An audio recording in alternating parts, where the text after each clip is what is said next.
What's up, everyone? Welcome to the Power Play with CJ. We're focusing on the Dallas Stars being 5-5 through Ken Hitchcock's first 10 games and his new second stint with Dallas. Obviously losing their last two. Last night against Edmonton, and before that against Colorado, where Ben Bishop got pulled a little earlier than he wanted to, and that really didn't sit too well. But I don't think that was as big of an issue as the media made it out to be. But I think it's a microcosm of why Ken Hitchcock is not the right fit for this Stars team. And I said it when they hired him back in April, when they brought him back for a round two. He won the Stanley Cup there in 1999.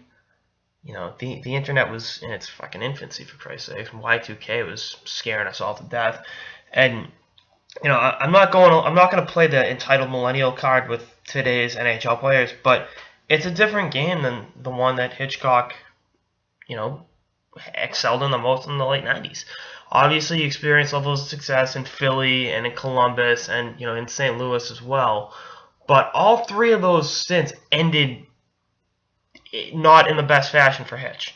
You know, let's just be honest. He clashed with, you know, star players, whether it's Jeremy Roenick or Rick Nash. Did he help elevate those teams with some of their parts when he first got there? Yeah.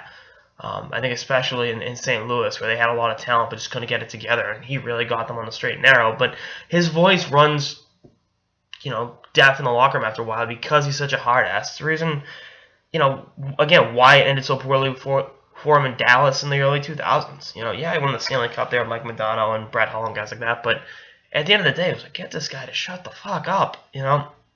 And again, it's the whole getting back with your ex concept that, you know, you think about the good times you had, but then you kind of forget how poorly it ended. So when you jump back into it, thinking that a leopard changed their spots, unfortunately, it doesn't work like that.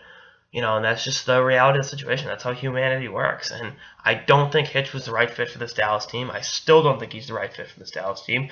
Obviously, they're improved from last season. Having Ben Bishop and Ned will do that for you. But again, I can't see them going as far as they potentially could go with the talent they have up front and in net and even on defense with Hitch behind the bench. Do I think they're going to fire him this early in his, you know,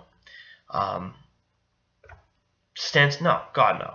But I kind of look up and down as to, you know, why is this team not playing as well as it should be, and that's going to be something that the higher ups in Dallas and Jim Nill and those guys are going to have to figure out. You know, I'm not. To suggest, Hitch should change his coaching style. He's been coaching in the league for fucking 3 decades, and you know, again, like I said, a leopard doesn't change their spots. And should he make adjustments? Yeah, but I'm not gonna sit around and dictate. Oh, if he did this, did that. It's like no.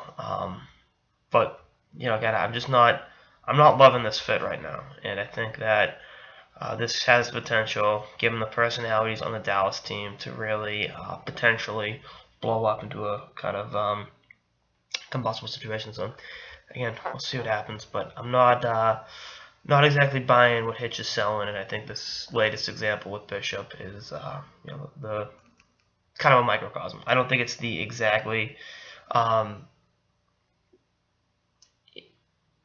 don't think it's as big of a deal as the media's making it out to be, as I sound like I'm making it a big deal. But again, I just think you look at the sum of what's going on and you're like, Jesus, not exactly the most ideal fit. So we'll see. Anyway, that's all I got.